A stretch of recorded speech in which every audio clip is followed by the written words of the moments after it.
नमस्कार मित्रांनो, मी सचिन शिंदे आपल्या समोर त्या स्पर्धेचा अकॅडमी युट्यूब चॅनल पाहतो. मित्रांनो, महत्त्वाच्या चालू घडामोडी. मित्रांनो, आज तारीख आहे 14 एप्रिल. 14 एप्रिलचे महत्त्वाचे आपण 20 प्रश्न पाहत आहोत आणि कोणतीही स्पर्धा परीक्षा असू दे त्यासाठी चालू घडामोडी हा विषय खूप महत्त्वाचा असतो. आणि मित्रांनो, सर्वप्रथम आपल्याला गुड मॉर्निंग, शुभप्रभात. मित्रांनो, आपण सुरू करूया आजचे महत्त्वाचे प्रश्न. मित्रांनो, कालचा प्रश्न होता जिंदाल स्टेनलेस स्टील चे पहिले ब्रँड अँबॅसेडर कोण बनले? तर उत्तर होतं रणवीर सिंग बनलेले आहे. ठीक आहे. आजचा पहिला प्रश्न, डॉक्टर बाबासाहेब रामजी आंबेडकर यांची 2026 या वर्षी कितवी जयंती साजरी होत आहे? तर मित्र हो, 135वी जयंती साजरी होत आहे. सर्वांना, सर्व भारतीयांना, सर्व आपल्या स्पर्धा परीक्षा करणाऱ्या विद्यार्थ्यांना डॉक्टर बाबासाहेब रामजी आंबेडकर यांच्या जयंतीनिमित्त तिवार अभिवादन. मित्रांनो, बाबासाहेबांना तुम्ही पाहायला गेलं ना, तर लक्षात ठेवा, तर जन्म झाला 14 एप्रिल 1891 MP महू मध्ये. त्यांनी शिक्षण 1913 MA केलं. 1921ला PhD साठी प्रबंध दिला. 27 त्यांना PhD मिळाली. आणि पाहायला गेलं, मूकनायक पाक्षिक असेल, बहिष्कृतकारणी सभा असेल, महाड ते 14 तारखेचा सत्याग्रह असेल, पाहायला गेलं आणखी काळामध्ये प्रवेश असेल आणि पुणे करार असेल आणि बौद्ध धर्माची दीक्षा 14 ऑक्टोबर 56ला, किंवा आणखी पाहायला गेलं त्यांची वेगवेगळी कामं आणि महत्त्वाचं म्हणजे भारतीय संविधान 2 वर्ष 11 महिने 18 दिवस पूर्ण करण्याचं काम बाबासाहेब रामजी आंबेडकरांनी केलेलं आहे. आणि 29 ऑगस्ट 1947ला ते मसुदा समिती ड्राफ्टिंग कमिटीचे अध्यक्ष झाले आणि 1990-91 त्यांना मरणोत्तर भारतरत्न पुरस्कार मिळालेला आहे.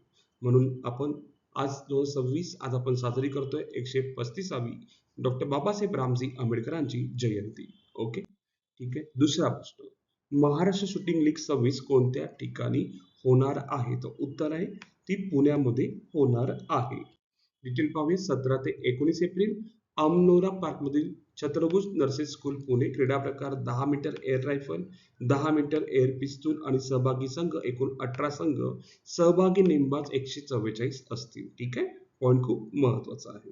तिसरा प्रश्न, भारतात ब्रेल व सांकेतिक भाषा सेवा सुरू करणारे पहिले प्रादेशिक पासपोर्ट कार्यालय कोणते ठरले? तर उत्तर आहे भोपाळ ठरलेलं आहे. कोणतं ठरलेलं आहे? पहिलं ठरलेलं आहे. लक्षात ठेवा, ब्रेल लोकांसाठी तर भोपाळ ठरलेलं आहे. भोपाळ कुठे? उत्तर प्रदेशमध्ये आहे. ठीक आहे. नेक्स्ट क्वेश्चन, चौथा, नीती आयोगाने नुकत्याच जाहीर केलेल्या इनोव्हेशन इंडेक्स 26 मध्ये कोणत्या राज्याने सलग तिसऱ्यांदा अव्वल स्थान पटकावले आहे? तर उत्तर आहे कर्नाटक राज्याने पटकावलेलं आहे. नीती आयोग आपण डिटेल पाहूया.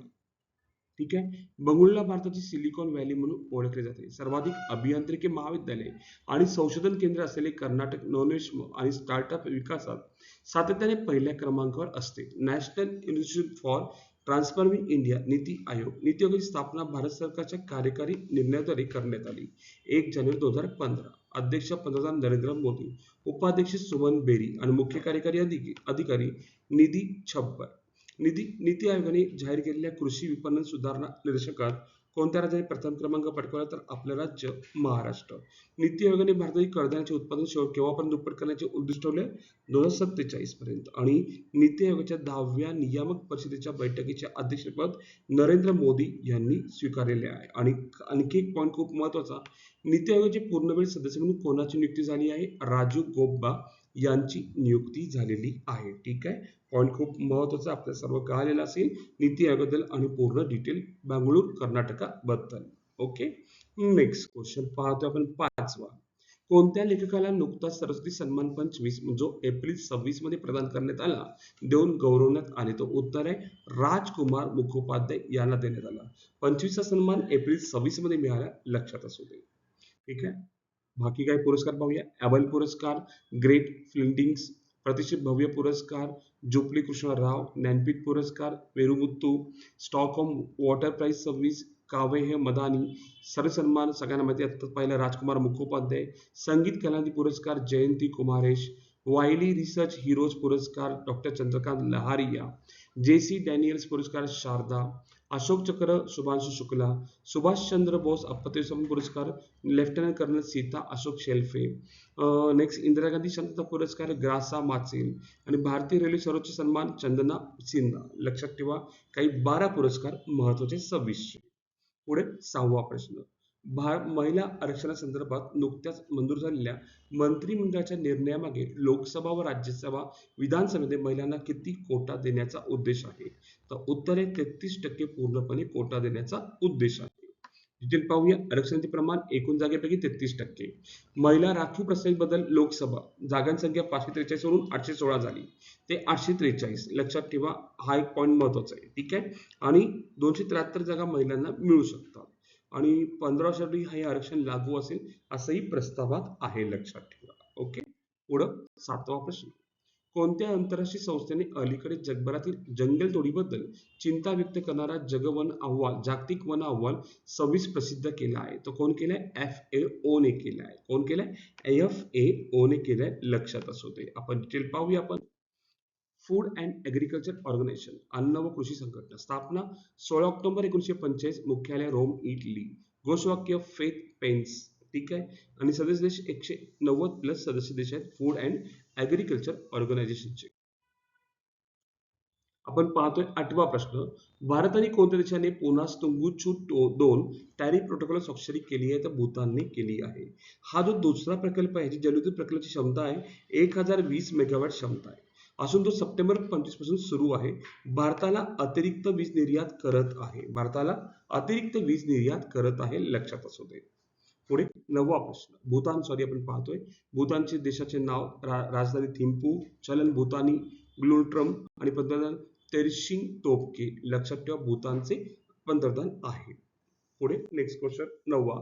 संशोधकांनी भारतातील कोणत्या राज्यात भुंग्यांच्या 3 नवीन प्रजाती शोधल्या आहेत? तर अरुणाचल प्रदेश राज्याने शोधलेल्या आहेत. त्या आहेत नाव मगोलोपिनिस मिथुन, मोगोलोपिनिस अरुणाचलेनिसम आणि मोगोलोपिनिस मायक्रो, अशा 3 प्रजाती आहेत भुंग्याच्या नवीन शोधलेल्या आहेत.